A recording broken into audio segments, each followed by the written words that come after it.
So let's talk about the world's first trillionaire, but before we get to that, let's just have a look at this silly woman. So this is Judge Kathleen McCormack. She was the judge who overturned Elon Musk's pay deal. We covered that whenever it was, about 6 months ago or something like that. So Elon Musk, he managed to take Tesla's market value from 55 billion to 650 billion.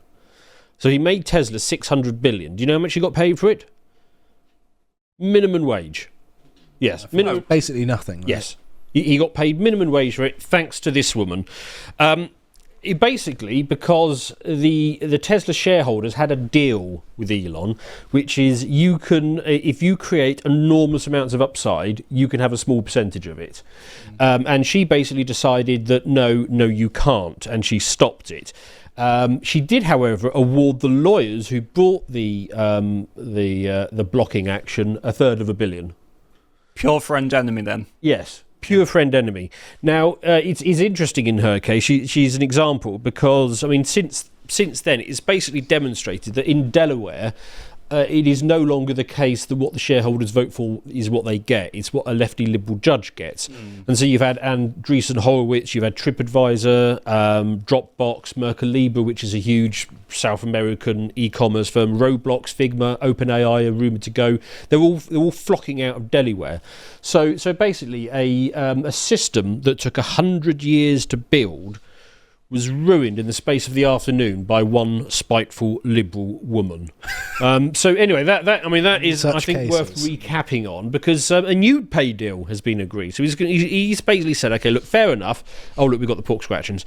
Thank you. Winning. Yes. So he said, all right, fair enough. I'll swallow having worked the last 10 years for minimum wage, but for the next 10 years, if I massively increase value, I want 14% of the upside. And shareholders have again gone, yep, absolutely. Yeah, we're doing that deal. Brilliant. Oh dear, my box isn't working. Let's try the... I had this problem earlier.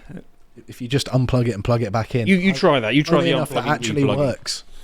The Guardian, not wildly happy with this arrangement. I'll read you a little bit of what they've had to say on the subject, because, of course, you know, they're impartial journalists thinking level-headed about this. The salt mine has opened. The salt mine has indeed opened.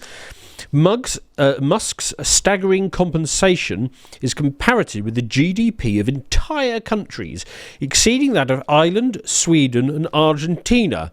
It vastly exceeds federal funding for entire government programmes, such as the cost of SNAP food benefits, and dwarfs that of other tech moguls, such as Mark Zuckerberg.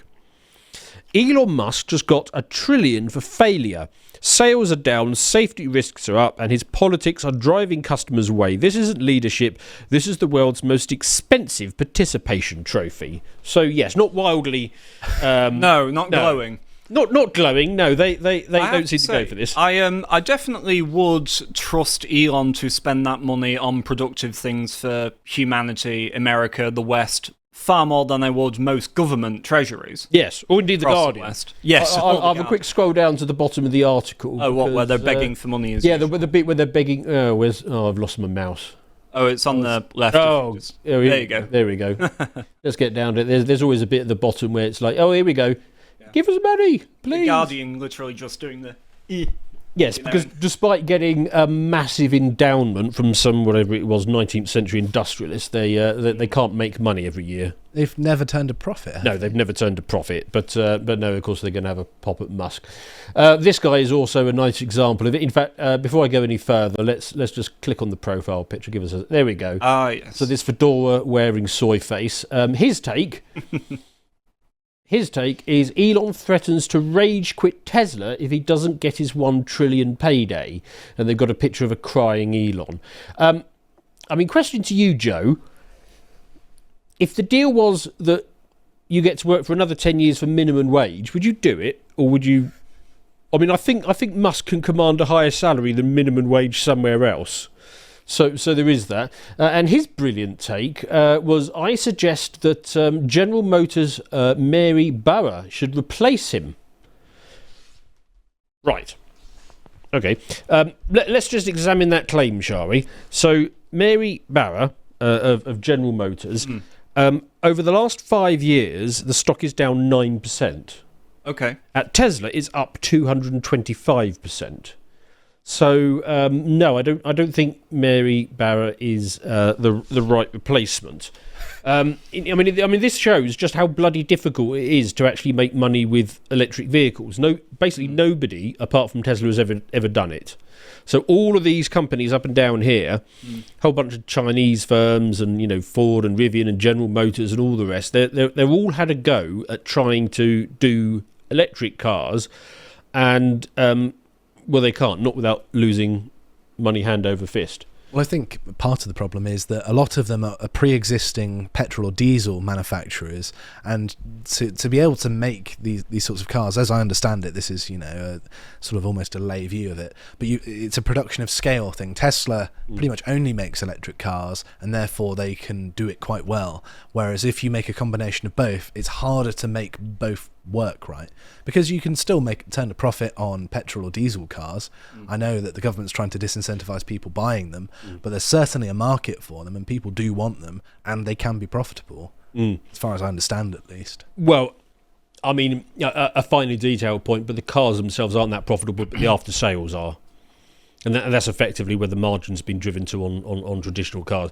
But the other thing about traditional cars is because they had been eking out that next dollar for so long now, they basically outsourced everything apart from like the drive shaft and the engine. They kept the core value bits, and everything else was just imported and assembled in the factory. Well, it's the everything else are the only bits that translate over to EVs, because of course they don't use engines and drive shafts. So the only bit that these companies have expertise in is the bit that you don't need anymore, which is slightly unfortunate, and that's perhaps why they can't get it to work for them. But I mean, actually, the Elon pay deal. It's essentially, if he adds 7 trillion to Tesla's valuation, he gets to keep 1 trillion of it. Now, that's why Mary Barra, if you offered her this deal, she wouldn't take it. Because, I mean, I wouldn't take this pay deal of Elon's, because the deal is essentially you work for the next 10 years and you get minimum wage unless you achieve some absolutely astonishingly difficult targets, and then you get 1 trillion. It's like, well, I couldn't deliver 7 trillion of value, and therefore I would get paid minimum wage, and I would do it. Mary Barra wouldn't do it because she would get minimum wage. There's basically no one on earth, with the exception of Elon Musk and maybe a handful of two other, right, but you could count them on one hand, who could pull this off. Especially when you consider as well all the other gargantuan projects that Elon actually has with SpaceX and X and the other things that take up his time. Casually running the government as well. Right. Yeah, all these that sorts as well. of small little tasks. Doge stuff, his side quest, as he put it. But I mean, just think of who. If anyone's boss came to them and said, look, I've got a brilliant idea, I'm going to pay you £1 trillion, you'd be like, oh, yeah, I'm listening. He says, all you need to do is deliver to me 7 trillion in value, and you can keep one of them. I mean, or otherwise you're getting minimum wage. Nobody is accepting that deal. So it is actually quite a remarkable deal. But the essential problem is that the left cannot imagine how somebody can have something without stealing it from somebody else. And that comes to our leftist section. So this guy, I won't click on the profile picture for this one because he's equally as hideous as the last one. This guy's saying, well, he could end homelessness then. Great. Why? I can guarantee that if you put $1 trillion into homelessness program, you would end up with considerably more homeless. Well, also the problem isn't that the lack of money; it's the behaviours that lead them to be on the streets in the first place. Yes, and mainly substance abuse, right? Yes, but I mean, but if you put that much money into homeless programs, they would go around and create as many new homeless as they possibly could. One way of doing it is if you give the money directly to the homeless, and then they would all die overdose quickly. Yes, they would. Yes. I mean, the interesting point is this. I mean, the leftists are always going on about fair share. If everybody actually paid their fair share in taxes, and you can see it from this chart here, what it would actually mean is that the rich pay a lot less tax and the poor pay a lot more. That's what fair share actually means. You can see the disproportion. The bottom 10% pay 2% of taxes.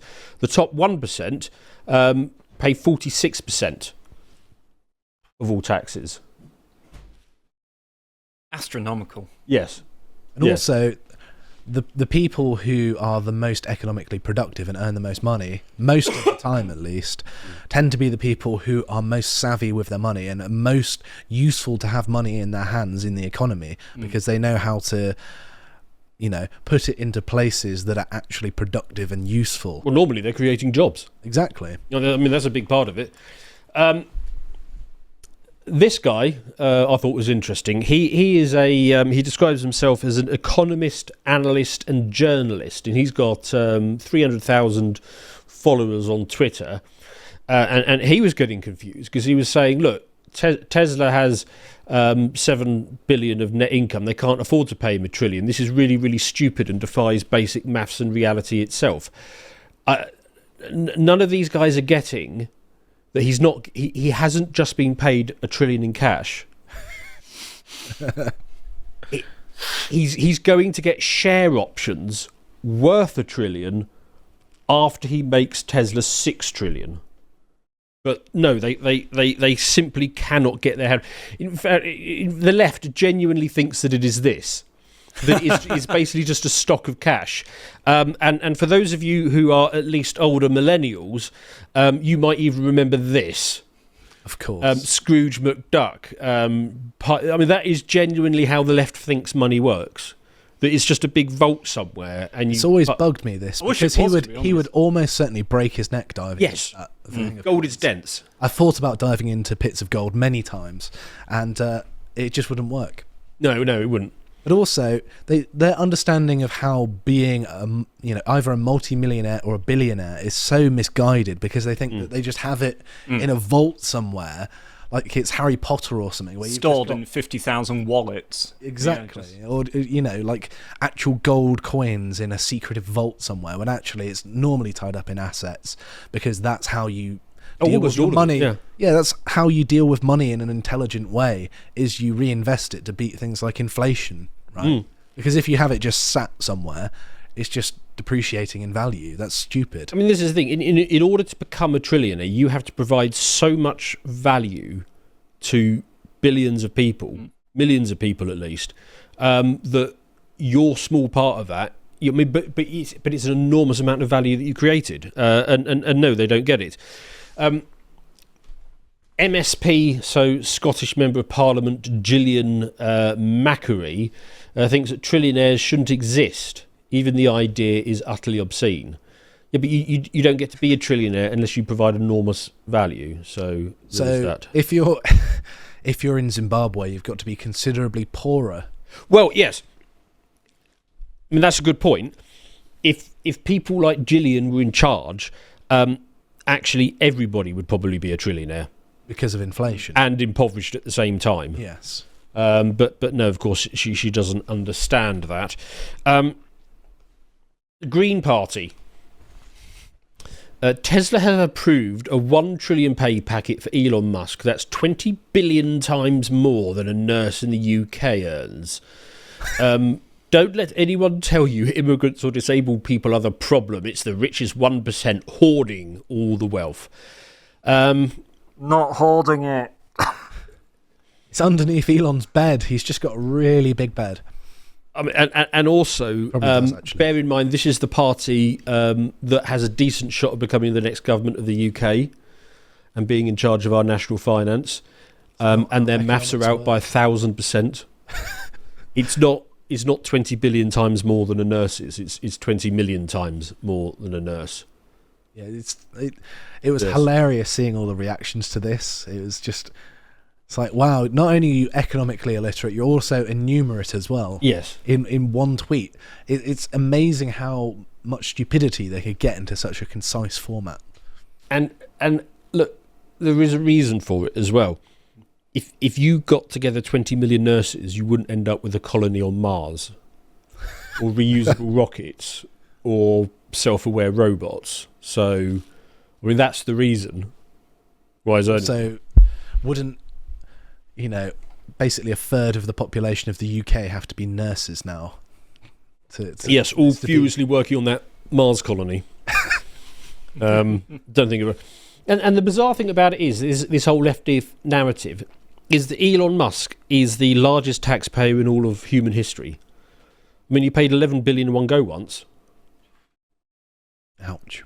I mean, he's and on top of that, his various companies, I mean, they're paying billions and billions more in taxes, and his employees, he's got 140,000 employees, all of them on quite good salaries. All of those are paying taxes as well. So this guy is funding vast amounts of the federal government, but no, they're just upset that he might get $1 trillion in stock options. They don't understand that. They all think he's just been paid it. Compare that to a politician. How much is the Labour Party leader really worth? So here we've got a lifelong socialist. I mean, more than a socialist, a Fabian, who believes that money should be taken from the rich and redistributed. So let's have a quick check out how much this guy is worth. Oh, here we go, about 7.7 million. And actually, when you include land and property, it's probably around 10 to 15 million. Very convenient, isn't it? Yes. Maybe you should think about redistributing some of that. Well, I suspect he won't. But yes. I'll quickly run you through the list of Labour cabinet top wealths. Oh, God. So Keir Starmer with his 7.7, like I say, not taking into account land and property and that kind of stuff. Angela Rayner, 4.4 million.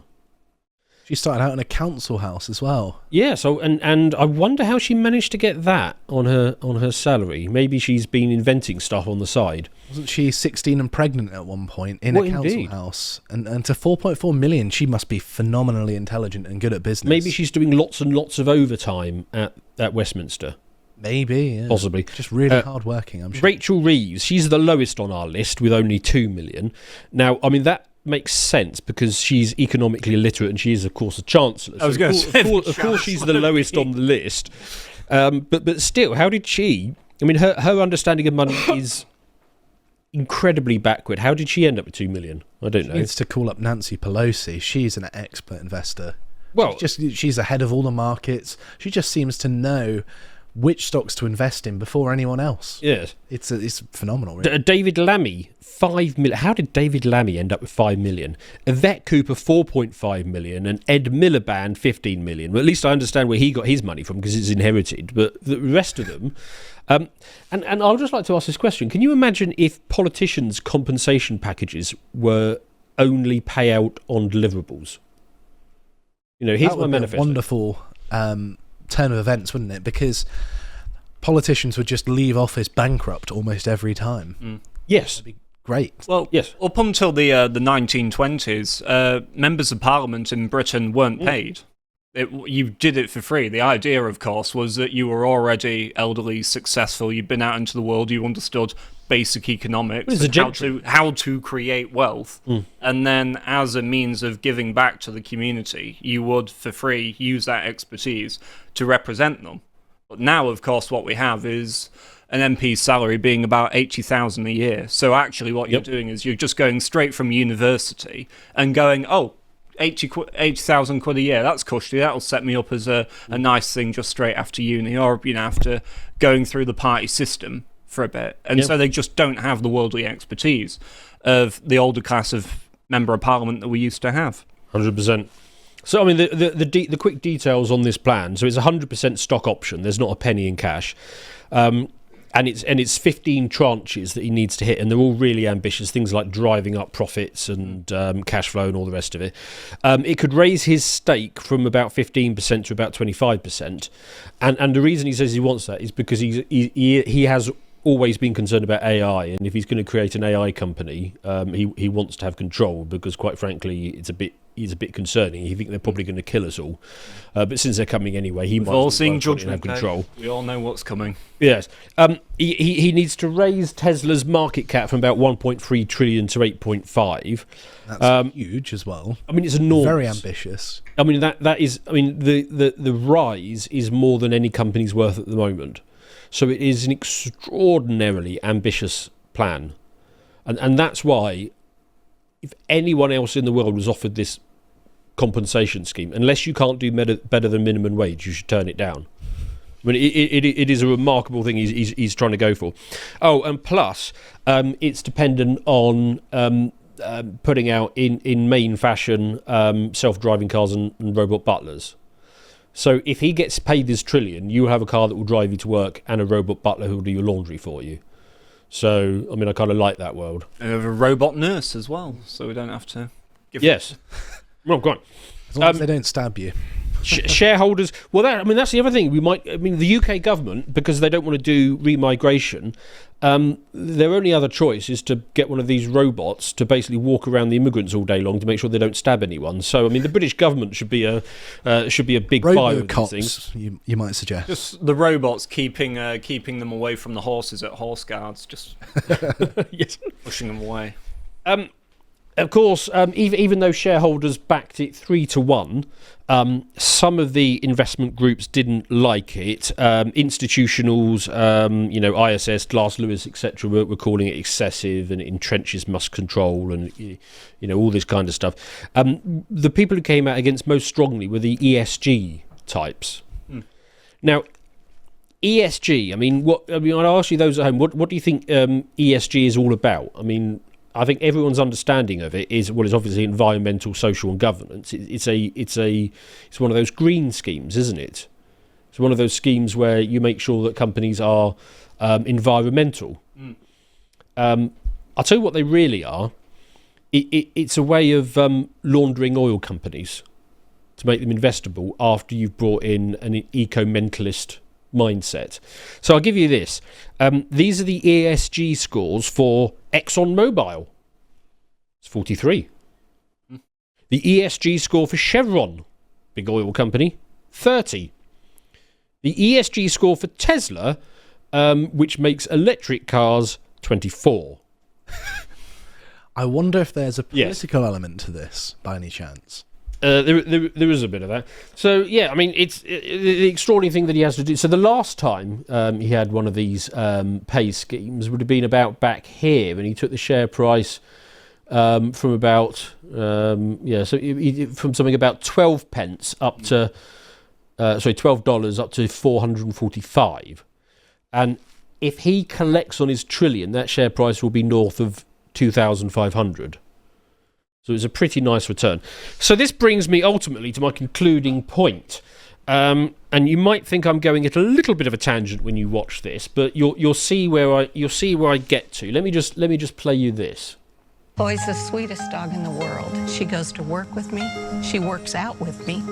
The vet told us she was getting older, and I just didn't want to lose her. So my husband got me a Christmas present, Chloe's genetic twin. This is Zoe. We worked with Viagen Pets, and they couldn't have been better. They were always responsive, always caring. I love Zoe so much, and I'm glad to know my bond with Chloe will continue. Contact us today to learn how you can preserve your pet. Viagen Pets. Love that lasts forever. Does anyone see where I'm going with this yet? I don't like that. It's a bit unnerving. But where am I going with this? I want to clone Elon Musk. Yes. I'm not joking, by the way. This Viagen Pets is in Austin, Texas. It's just down the road from him. Here we go. Let's dig into it. There's a bit on dogs. Yep. I thought that was where you were going, but I thought surely not. Well, You've got to wait a long time as well until Elon Musk grows up and there's a lot of time and investment in his education. Unless big Elon looks after little Elon as a sort of protege. Mini Elon. And then we have a perpetual cycle of Elon Musks. Josh, you're not thinking big enough. You're thinking thousands of years, aren't you? No. I'm thinking Elon Musk army. I am thinking thousands of Elon Musks. So my plan is, and I am deadly serious about this, by the way, is that we clone Elon Musk thousands and thousands of times and give one to every town in the Western world. Now, Elon Musk had a quite unique upbringing. He didn't get on with his father at all. His father was an electrical engineer and very harsh, and wasn't a people person. So growing up, Elon basically had nothing to. He talks about being incredibly bored a lot, and he just used to sit there reading electrical engineering books to pass the time when he was a little kid. when he was a young teenager, he was almost beaten to death by a group of youths because he had white skin. So there are various other things that have shaped him over the years, and it would be a little bit unethical to try and replicate that exactly. So I think you need to throw the dice. You need tens of thousands of them, one in every town. Just randomly assign them to people and just see what turns up 30 years later.